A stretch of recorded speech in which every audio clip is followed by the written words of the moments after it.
Hello! In this video, we will show you what to do if the power button has turned orange.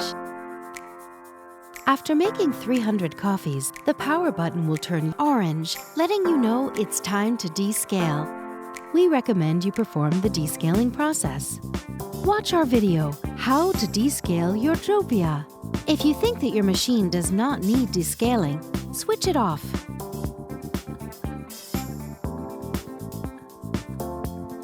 Then, press the power button for at least 5 seconds until it blinks orange. Now, press the power button again to switch off the machine. Next time you turn it on, the power button will be green. Thank you for watching. Now you can enjoy making great coffees with your Jovia.